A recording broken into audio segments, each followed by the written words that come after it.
네, 고전 명저 읽기 23분 반. 수강생 여러분 안녕하십니까? 그 서양 문학과 서양 철학을 담당하는 이제 조흥만입니다. 이미 여러분께서 김은모 교수님을 통해 가지고 말씀을 들었을 겁니다. 이 전북대학교에서 이 고전 이 명저 읽기 이 고전에 대한 깊이 있는 이해를 위해서 벌써 자그마치 이제 5년의 세월이 흐르고 있습니다. 많은 그 전국 대학에서도 저희의 이 과정을 굉장히 부러워하고 있습니다. 왜냐하면 이 고전 명저 읽기는 일단 저희 이제 교재를 보셔서도 아시겠지만 다양한 전공 교수님들이 또 저술을 하셔야 하고, 그런 데서 아무래도 사람은 누구나 그 이해관계라는 게 있지 않습니까? 때로는 갈등하고 때로는 협력하고 그게 쉽지가 않습니다, 사실. 저희는 그 어려운 그 난관들을 이 도고동문과의 그 고기준 학장님께서 앞장서셔서 많은 그 외의 교수님들이 발벗고 나서 주신 덕분에 이런 과정을 지금까지 잘 이어오고 있습니다. 굉장히 자랑스러운 교과목이기도 합니다. 반도체 과학기술학과하고 이제 통계학과 이렇게 두 학과의 신입생 여러분들이신데, 제가 여러분 이렇게 부르면 안 되죠. 네. 하도 뭐 TV에서 썩 그 좋은 의미로 다가오진 않지만 뭐 안타까움도 있습니다만, 뭐 코로나 학번이다 뭐 이렇게 불리는데 뭐 세상 일 알 수 있겠습니까? 네, 저도 한 20여 년 지금 대학 강의를 하고 있는데 이런 경우는 사실 처음이죠. 네, 우리가 보통 뭐 a road not traveled, 그래서 이제 가보지 못한 길이라는 얘기들을 많이 하는데 흥미진진하지 않습니까, 여러분? 이걸 통해서 세상은 많이 바뀌겠죠. 그리고 여러분, 우리의 심성도 우리 생각도 많이 달라질 겁니다. 그러면 우린 또 다른 세상을 살게 되는 거잖아요. 사람 잘 안 바뀌거든요. 근데 안 바뀔 수가 없습니다. 지금 상황은. 좀 기대가 됩니다, 여러분. 여러분도 현실을 받아들이고 결국은 우리 적응이죠. 우리 목적은 적응입니다. 빨리 신속하게 잘 적응하시길 바랍니다. 아마 여러분들 이제는 뭐 많이 익숙해지셨겠지만 세상은 이렇게 급변하기도 합니다. 천천히 변하기도 하지만, 여하튼 여러분 뭐 이렇게 화면을 통해서 여러분을 만나게 됐지만 입학을 축하드리고, 제가 직접 만나서 축하를 해야 되는데 뭐 아쉽지만 여러분 축하드립니다. 전북대학교에서 여러분들의 꿈을, 여러분들의 미래를 잘 설계하시기 바랍니다. 여러분이 대학 생활을 어떻게 하느냐에 따라서 여러분은 그냥 그 졸업증만 받아서 대학을 나갈 수도 있고, 아니면 많은 다양한 학문적인 또 그 외에 어떤 인간관계라든가 수많은 그러한 경험들을 쌓아서 나가실 수도 있습니다. 영문과를 나왔다고 영어를 잘하는 건 아니에요. 왜 그러냐면 어떻게 보냈느냐에 따라서 큰 차이를 보이거든요. 그래서 졸업하고 그 출신 학과를 그 말 안 하는 사람들도 있습니다. 왜냐하면 영문과 나왔다 그러면 영어 잘하겠네 그래서 막 해보라고 그러니까 그냥 얘기를 안 하기도 하고 그러거든요. 여러분들이 지금 그 고등학교 때까지는 뭐 우리 입시 교육 때문에 여러분 스스로 뭐 말은 자기주도 학습이라는 얘기들이 그 많이 나왔지만 실제로 그렇게 해보기는 쉽지 않으셨을 겁니다. 그런데 대학에 입학하자마자 뭐 원튼 원하지 않든 여러분들이 이제 자기주도 학습을 해 오셨습니다. 어떻습니까, 여러분? 사실 이게 진짜 공부입니다. 여러분 공부 자기가 하는 겁니다. 누가 해주지 않습니다. 아마 여러분 지금 이 기간을 잘 한번 그 유익하게 보내시기 바랍니다. 제가 이렇게 강의 동영상을 찍지만 안 보셔도 상관은 없습니다. 근데 보는 분도 계시고 안 보시는 분들도 계시겠지만 아니면 틀어놓고 웹툰을 보실 수도 있고 멀티하게 다른 일을 하실 수도 있습니다. 저는 뭐 그건 여러분들의 선택이니까 존중합니다만 아무래도 이제 그런 상황들이 좀 이해도가 좀 다르긴 하겠죠. 왜냐하면 제가 그래도 여러분한테 이 강의에 도움이 되는 내용을 이렇게 영상으로 좀 전해드리려고 하기 때문에 여러분 좀 지루하고 힘드시더라도 그래도 좀 시청을 하시면 분명히 여러분한테 남는 게 있으실 겁니다. 오늘 첫 시간이라 제가 이렇게 좀 얘기가 길어졌는데 원래 이게 짧게 하려고 그러는데 이게 잘 안 되네요. 우선 여러분한테 저희 이제 후반기 어떻게 진행이 될지 이미 제가 9주차 가상 강의 안내문을 통해서 말씀을 드렸습니다만 제가 여러분께 이제 거의 매주 근데 이제 꼭 그렇지는 않습니다만 여러분께 이제 과제를 드리는데요. 그 과제를 기한 내에 여러분들이 제가 이제 제시된 여러 가지 사항들이 있지 않습니까? 거기에 맞춰서 제출을 저한테 하시면 됩니다. 저희가 따로 시험을 볼 수는 없습니다. 그렇기 때문에 여러분들이 내는 그 과제를 중심으로 해서 평가를 할 겁니다. 그리고 이제 종강 때가 돼서 그 안에 여러분들이 제출하셔도 상관은 없습니다만 그 개인 보고서, 개인 감상문이죠. 우리가 5개의 서양 고전을 다루게 될 텐데 그 중에 한 편을 여러분들이 선택하셔서 그냥 여러분 감상문 쓰시면 됩니다. 제가 간곡히 여러분께 부탁드리고 싶은 거는 여러분과 그 고전이 어떤 이제 만남이 있었겠죠? 그 얘기를 좀 듣고 싶습니다. 거의 한 70~80%는 그 어린 왕자를 쓰더라고요. 아마 이유가 있을 겁니다. 다른 고전들은 좀 낯설고 잘 모르기 때문에. 근데 어린 왕자는 여러분들 뭐 만화로도 집에도 다 한 권씩 갖고 계시죠. 뭐 상관없습니다. 근데 전 여러분의 얘기를 듣고 싶습니다. 우리가 책을 읽으면 그 책을 통과하면서 내 자신이 바뀌거든요. 그런 얘기를 한번 여러분께 좀 구하는 그 차원에서 개인 감상문을 좀 과제로다 제가 이제 또 넣어놨습니다.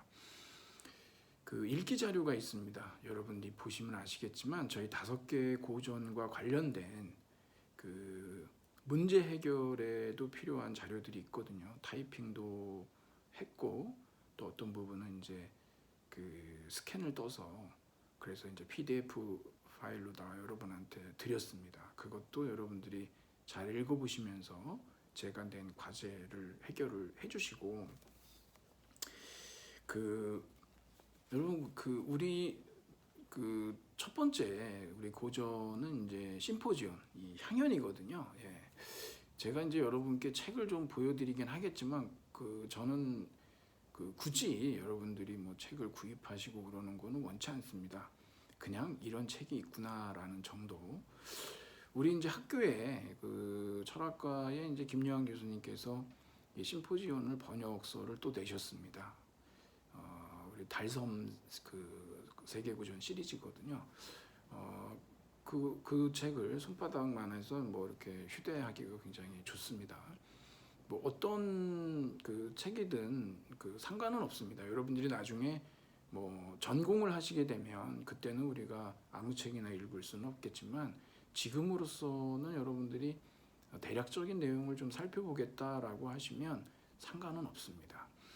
그러니까 여러분들이 우리 이제 교재를 보시면 거기에 이제 189쪽부터 주요 용어 해설 해가지고 이렇게 뭐 에로스, 뭐 행복, 욕망 막 이런 얘기들이 나오거든요. 근데 제가 여기 이 교재 전체를 여러분들한테 설명해 드리는 거는 좀 어려울 것 같고요. 우선 여러분께 제가 좀 지침이 될 만한 내용들을 몇 가지 말씀을 드리는 걸로 좀 대신할 겁니다. 여러분 우선 이 에로스가 있는데요. 여러분 에로스는 우리가 이제 굉장히 어떤 강한 성적 욕망 그래서 현대에 와서는 고대 그리스에서 사용하는 에로스하고 좀 차이가 있습니다. 언어라는 게 그렇죠. 예, 아무래도 그렇지 않습니까, 여러분?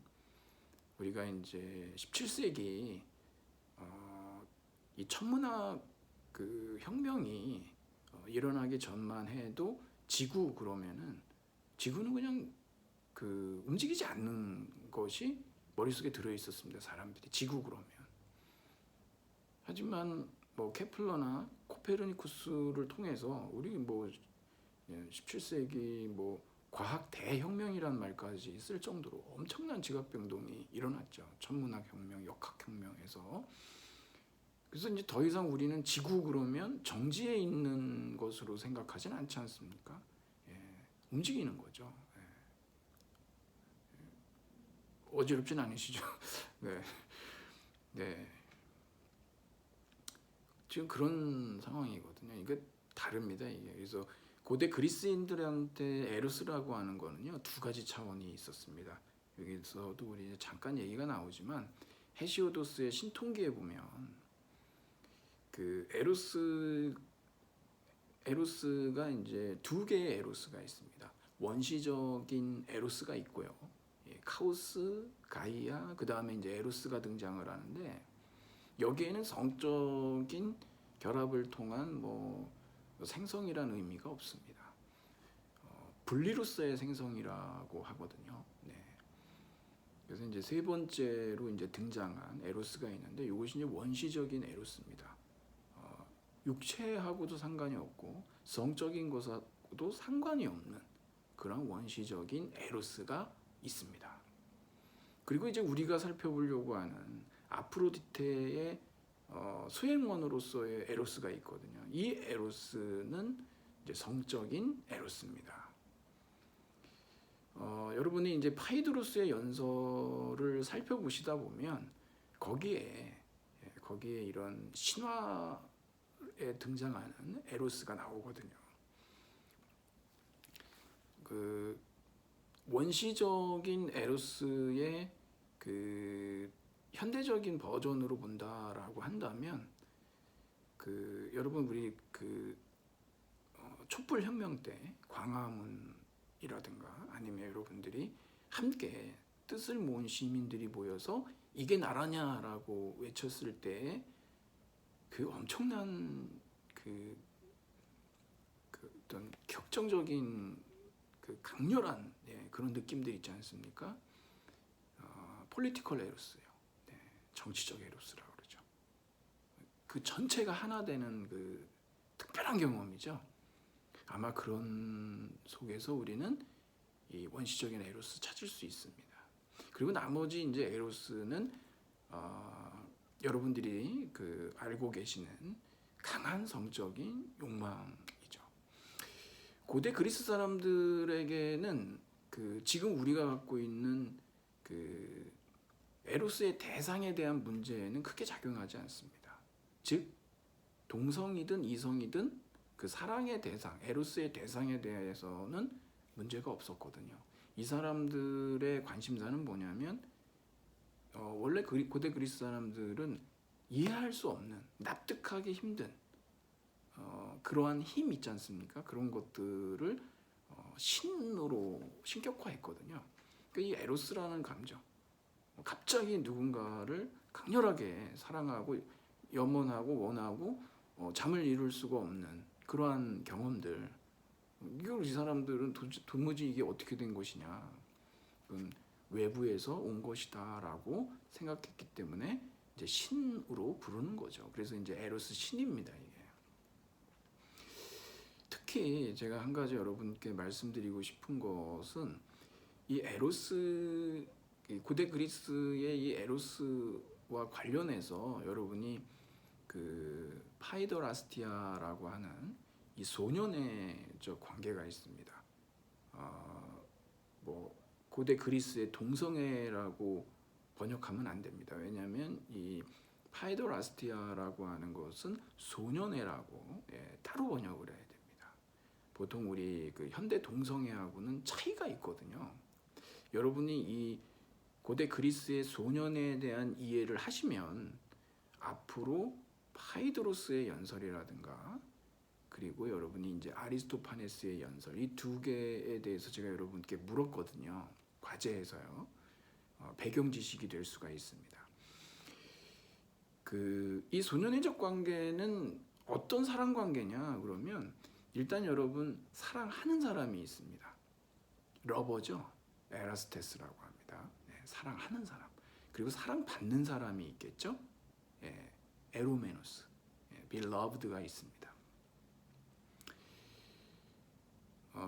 현대 동성애하고의 차이점은 이 고대 그리스의 소년에는 나이 제한이 있다는 거예요.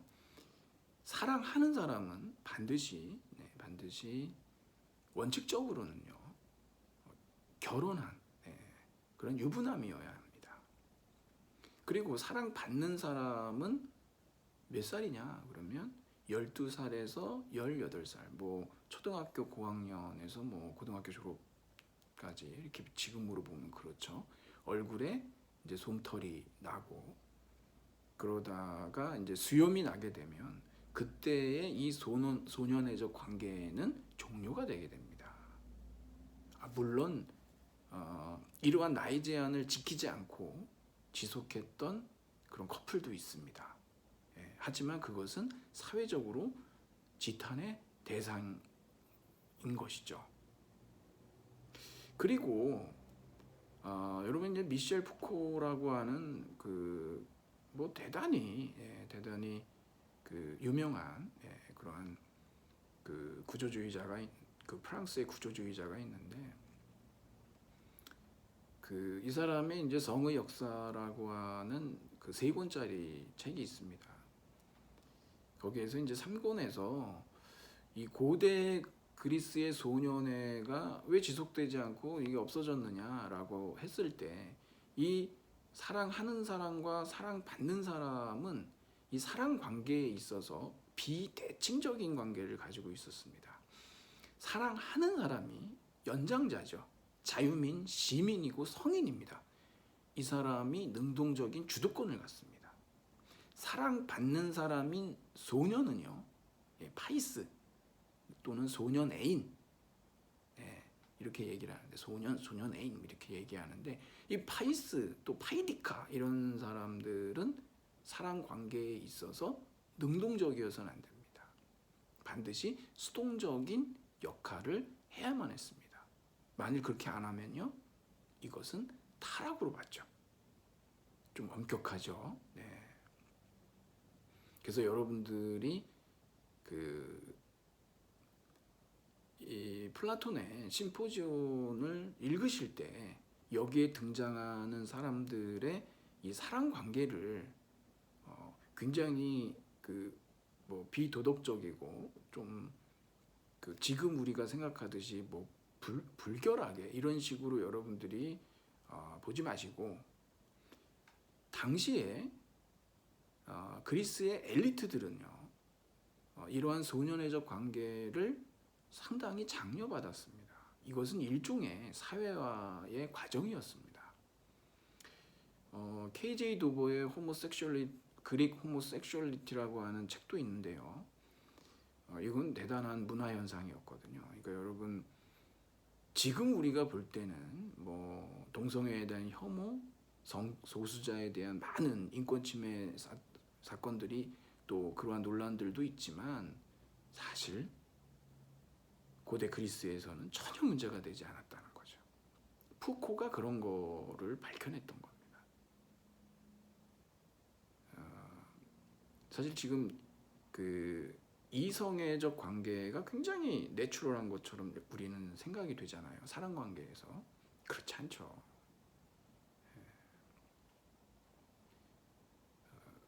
우리가 자연스럽다라고 여기는 것들 다 역사적인 겁니다. 또 시대가 가면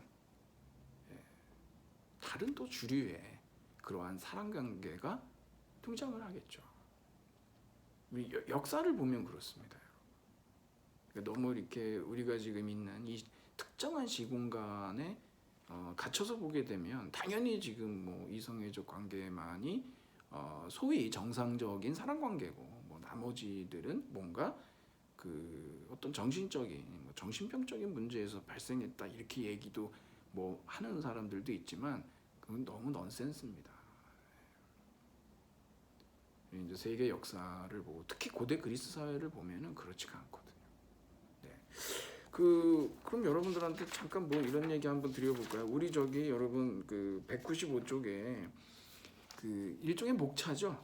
예, 거기 보면은 이제 뭐 아폴로도로스의 도입, 아리스토데무스의 향연 이야기 이렇게 쭉 나오잖아요. 예, 그리고 197쪽에 가면 등장인물이 있죠. 제가 한번 여러분들한테 말씀을 드리죠. 거기 좀 내려오면 이제 파이드로스가 있습니다. 이 파이드로스가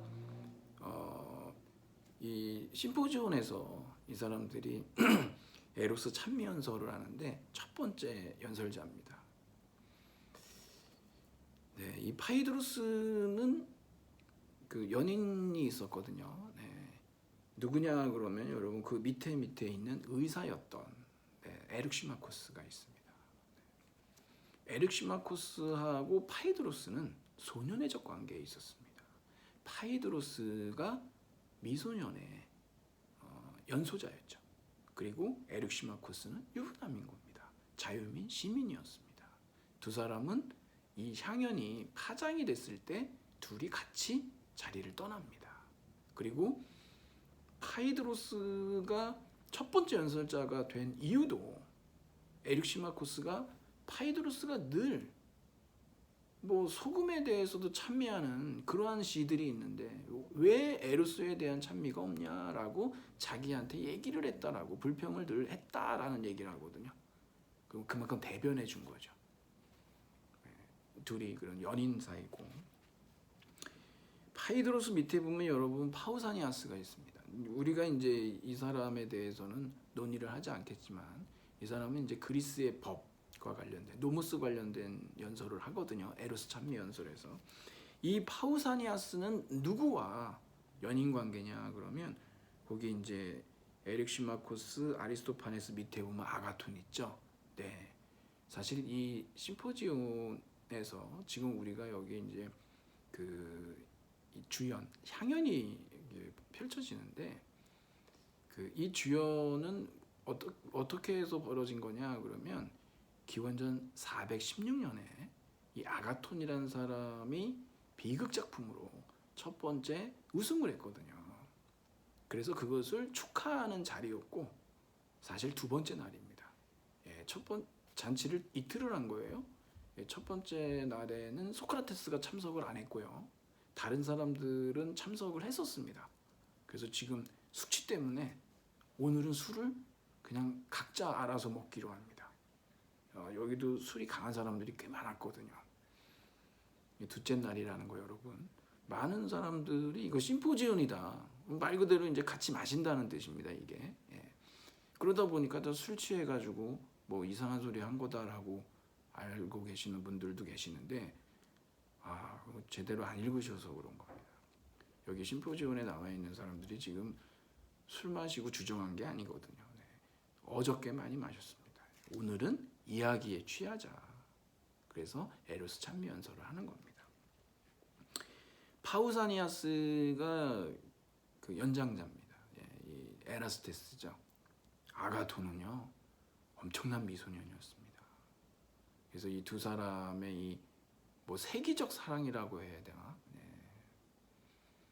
아가토 미소년이었거든요. 제가 뭐라고 아까 말씀드렸냐 그러면 이런 소년애적 관계는 나이 제한이 있다고 했지 않습니까? 네. 아가톤이 파우사니아스하고의 이러한 소년애적 관계를 계속 이어가기 위해서 여장도 하고 수염도 밀었습니다.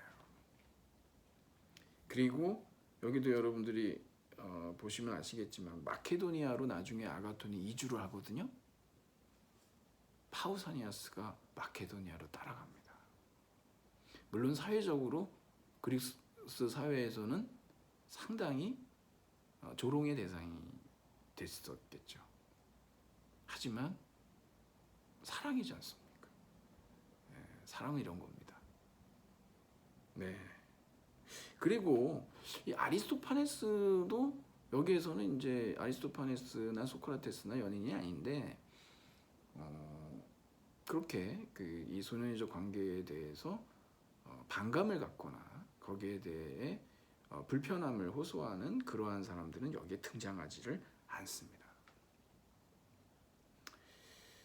그러니까 여러분들이 이 대화편을 읽으실 때, 이 심포지온을 읽으실 때 그것을 좀 유념해 두고 보시면 되겠습니다. 퀴즈를 하나 드려볼까요? 여러분 그 사랑밖에 난 몰라라고 말했던 그 최초의 철학자가 누군지 아십니까? 소크라테스입니다. 이 심포지온에 나옵니다. 소크라테스는 여러분들이 좀 그래도 중고등학교 시절에 들어보셔서 아시겠지만 항상 이 사람 모른다고 그러잖아요. 심지어는 그러죠. 나는 내가 모른다는 걸 안다. 무지의 지다. 막 이런 얘기 하잖아요. 항상 모른다고 입에 달고 살았던 사람이 이 심포지온에서는 자기가 사랑을 한다 그래요. 사랑밖에 모른다는 거죠. 짐수봉 씨보다 더 빨리 했습니다. 그러니까 항상 모른다라고 했던 이 소크라테스가 사랑은 안다라고 했으니까 우리가 그래도 도대체 사랑이 뭐냐라고 하는 에로스에 대한 당시 그리스 사람들이 생각했던 그런 사랑 얘기들, 그런 것들을 우리가 한번 살펴보는 거죠. 여러분, 서양에서 사랑에 대한 얘기는 이 심포지온에서 시작합니다. 어떤 뭐 영문학이든 사회학이든 다 여러분 한번 읽어보십시오. 반드시 이 플라톤의 심포지온에 대해서 반드시 언급하게 되어 있습니다. 이게 시작이거든요. 여기서부터 시작이라서 그렇습니다. 제가 여러분들한테 이제 그 아리스토파네스의 그 사랑을 좀 얘기하면서 사실은 그 지금 우리의 사랑, 또 파이드로스의 연설도 그렇지만 지금 현재 우리의 사랑은 안녕한가 그런 얘기를 좀 하고 싶었는데 그 뭐 이 상황에서는 좀 하기가 어려울 것 같고요. 여러분한테 이제 책 하나 소개를 해드리겠습니다. 절대 사지 마시고 여러분들이 친구를 만난다든가 그럴 때 그 친구 늦으면 왜 이렇게 늦나 그러면서 시간만 보고 계시지 말고 그 가까운 서점이나 이런 쪽에 들어가셔가지고 책 읽고 있으면 되거든요. 에바 일루즈의 사랑은 왜 아픈가? 이 사랑의 사회학인데요. 이거 여러분 얘기입니다. 이거 한번 읽어보시면 뭐 그런 거 여러분의 사랑 얘기가 아주 잘 분석이 되어 있습니다. 이 에바 일루즈는 굉장히 유명한 사회학자입니다. 네, 아주 뭐 대세죠. 한번 여러분들이 사랑이 도대체 왜 아픈가? 이 사람은 이제 사회학적으로 분석을 한 거고, 우리 철학적으로 얘기하면 아리스토파네스가 도대체 왜 우리는 이렇게 아픈가? 여러분들이 그 아리스토파네스 신화 읽어보시고 그러면은 왜 아픈지 아실 수 있습니다. 아름다운 신화로 그렇게 얘기가 돼 있거든요. 여러분 이거 헤드윅이라고 하는 락 뮤지컬로도 많이 나왔죠. 근데 여러분 영화로 나와 있거든요. 거기에도 이 아리스토파네스의 신화가 노래로 표현이 되어 있습니다. 또 애니메이션도 있고요. 몇 분 안 되거든요. 여러분들이 지금 당장이라도 유튜브에서 헤드윅 그래가지고 검색하시면 그게 나옵니다. 그러면 한번 그 영화 보시면 우리의 이 본문하고 정확하게 일치하진 않지만 그래도 사랑이 이래서 아픈 거구나라고 한번 우리가 이제 그 아리스토파네스의 얘기를 또 들어볼 수가 있는 거죠. 자, 그러면 다시 195쪽으로 와서 여러분 처음부터 이 연설이 시작되는 게 아니고 사실은 요거 액자 소설입니다. 그래서 여러분들한테 제가 이제 과제를 하나 냈었는데 거기 보면은 이제 그 과제에 아폴로도로스의 서막의 서사 구조에 대해서 한번 여러분들이 이렇게 그려보시면 어떨까 했는데 여러분 제가 이제 그 자료에도 뭐 드렸지만 읽어보시면은요 약간 좀 복잡해요. 이게 이 사람이 누구한테 얘기하고 누구한테 얘기해서 결국 어떻게 됐는지 좀 복잡하게 이루어져 있거든요. 한번 그려보세요. 그리고 이러한 액자 소설 그리고 이런 틀 이야기가 왜 등장을 했던 것일까? 여러분 플라톤은요 아주 뭐 위대한 철학자이면서 동시에 대단한 소설가입니다. 드라마 작가입니다.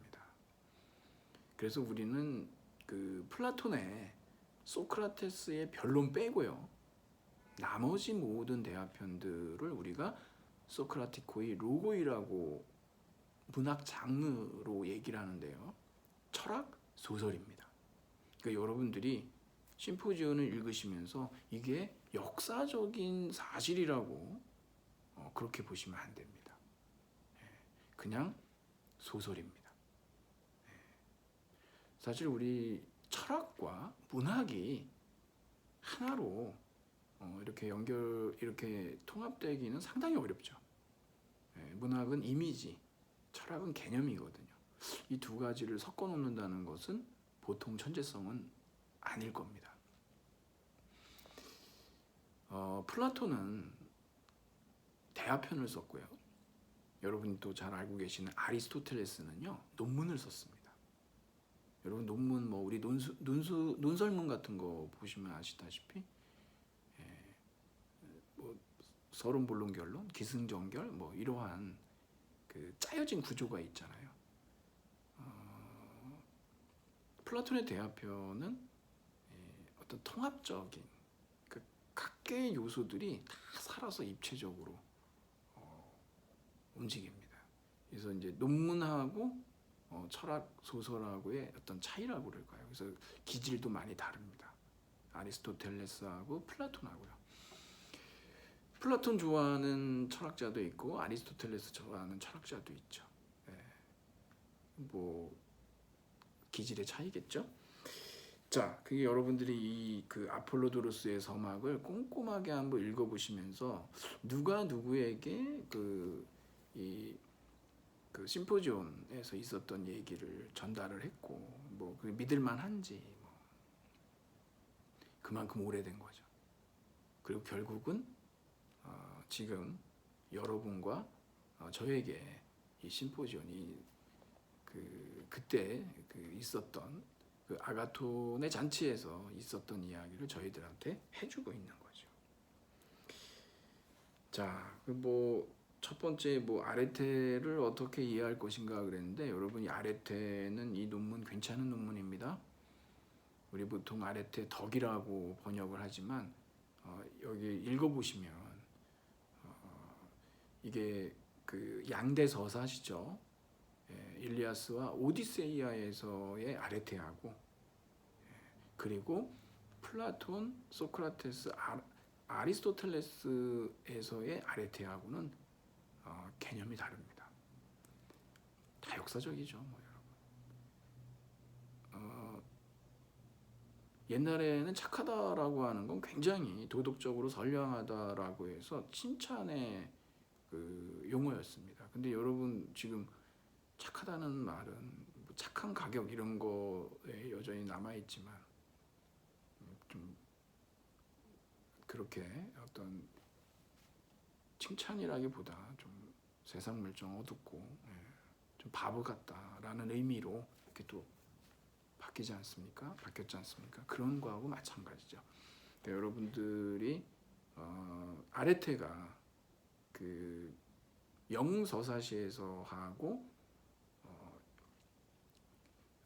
고대 그리스의 그 르네상스식이라고 얘기할 수 있는 이 소크라테스, 플라톤, 아리스토텔레스 시대하고 어떻게 다른지 그 여러분들이 한번 잘 그 읽고 생각해 보시면 되겠습니다. 파이드로스 연설, 아리스토파네스의 연설은 제가 제공해드린 자료를 통해서 여러분들이 충분히 그 해결하실 수 있습니다. 이거는. 그리고 마지막으로 이 알키비아데스 얘기가 나오는데 제가 여러분한테 아폴로도로스의 서막을 제공해드리고 그리고 알키비아데스의 연설과 관련된 것을 논문을 제공해드렸는데 왜 그러냐면 사실 우리 이 교재에서 그 심포지온이 굉장히 두꺼워요. 생각보다요. 그래서 이걸 전부 다 다룬다라고 하는 거는 줄거리 요약밖에 안 됩니다. 그래서 아폴로도로스의 서막은 여기에서 이제 나와 있지 않아서 제가 이제 따로 여러분들한테 읽을 기회를 한번 드린 거고, 그리고 이제 뒷장으로 넘어가면 알키비아데스의 연설해가지고 연설의 그 항목들은 나와 있거든요. 모상을 통한 찬양이라든가 뭐 독특함 여기 나오죠. 여러분들이 그 지금 우리 그 교재에서는 이 내용이 빠져 있습니다. 그래서 제가 여러분한테 그 논문을 통해서 좀 소개를 해드리려고 제공을 한 겁니다. 아토피입니다, 여러분. 이거 아토피. 자가 면역 질환이죠. 이유를 잘 모릅니다, 우리. 왜 그런지. 네. 자, 그 시간이 많이 가서 제가 여러분한테 그 한 가지만 더 말씀드리고 정리를 하겠습니다. 이 교재에 나와 있는 내용들이 좀 어렵습니다. 그래서 이게 여러분들이 읽으시기에 상당히 힘든데 자책하지 마십시오. 자책하지 마십시오. 여러분이 읽으셔서 이해가 안 되면 그냥 그 사람이 번역을 잘못한 거고 그 사람이 책을 잘못 썼다 이렇게 생각하시는 게 좋습니다. 왜냐하면 뭐 그런 거죠. 뭐. 그리고 그러기도 해요. 여러분이 이해 못하면 그건 좀 문제가 있지 않은 건가요? 그렇게 생각하시고 살아도 됩니다, 여러분. 자신감, 근거 없는 자신감 있죠? 그거 필요한 겁니다. 꼭 그렇게 살아야 됩니다. 자, 여기 여러분 190쪽에 보면 이제 행복이라고 하는 내용이 나와요. 에우다이모니아. 이 아리스토텔레스의 니코마코스 윤리학에서 아주 중요하게 논의되고 있는 건데 여기 이제 나와 있는 내용도 보면 굉장히 이제 고대 그리스적이거든요. 뭐 덕은 알미고 그리고 행복이다 이런 주장을 하는데 이 니코마코스 윤리학을 아무리 읽어봐도 왜 이렇게 행복해지지 못하는 건지 이게 좀 다르거든요. 철학자들이 얘기하는 행복은 이건 지금 후기 자본주의 이 소비 사회에서 우리가 감당을 할 수가 없어요. 그래서 저는 여러분한테 좀 사실은 이제 소확행 아시죠? 소소하지만 확실한 행복. 오늘 여러분 바카스 아니면 뭐 여러분 좋아하시는 비타500 그런 거 꼭 사드시고 여러분 스스로를 많이 아껴주세요. 칭찬해주고. 제가 이거 다 말씀드릴 수가 없어서 책 하나 그 소개해드리고 오늘을 정리하려고 합니다. 사지는 마십시오. 도서관에서 빌려서 읽으셔도 되고요. 예, 친구 기다리다가 읽으셔도 됩니다. 그 친구한테 화 안 내면 그 친구가 밥 삽니다. 괜히 막 너 지금 얼마 지났는 줄 알아 이렇게 하지 마시고 여러분은 여러분대로 즐거운 독서의 시간을 갖고 친구가 오면 너그러운 마음으로 받아주시면 우정이 더 강해지겠죠. 돈독해지고. 네, 이 서은국 선생님의 이 행복의 기원인데 여러분 행복, 네, 아리스토텔레스의 행복론도 있죠. 네, 다윈의 행복론이 있습니다. 물론 뭐 프로이트도 행복에 대해서 얘기했습니다. 문명 속의 불만 뭐 이런 책에서. 근데 여러분들이 이 행복의 기원 한번 읽어보시고 꼭 행복하십시오. 행복은 강도인가요? 빈도인가요? 행복은 빈도입니다. 자주 맛있는 거, 초콜릿, 뭐 라떼 이런 거 한 번씩 꼭 여러분들을 위해서 쏘시기 바랍니다. 네. 저 그러면 오늘은 그 첫 만남 여기까지 하도록 하고 다음 시간에는 셰익스피어의 한여름밤의 꿈으로 여러분을 만나도록 하겠습니다. 과제 잘 읽어서 여러분들이 해결해 주시고 기한 내에 그 LMS에 탑재해 주시기를 바라겠습니다. 여러분 코로나 바이러스 팬데믹이 그 생활 속 거리두기로 전환이 됐다고 해서 치료약도 없고 백신도 없는 상황인데 우리는 안전하다라고 하는 어리석은 생각을 가지시면 절대로 안 되는 거 아시죠? 언제든지 세컨 웨이브가 옵니다. 여러분은 반드시 여러분과 여러분의 가족, 이웃을 위해서 마스크를 꼭 착용해 주시고 생활 속 거리두기를 꼭 실천해 주셔야 합니다. 백신과 치료약이 개발될 때까지는 우리가 그러한 삶을 살지 않으면 안 됩니다. 빨리 이 생활에 적응해야 됩니다. 그래야 우리는 생존할 수 있습니다. 여러분 자신의 건강과 여러분의 사랑하는 가족들의 건강을 기원하면서 저는 여기서 줄이도록 하겠습니다. 여러분 장시간 수고하셨습니다. 고맙습니다.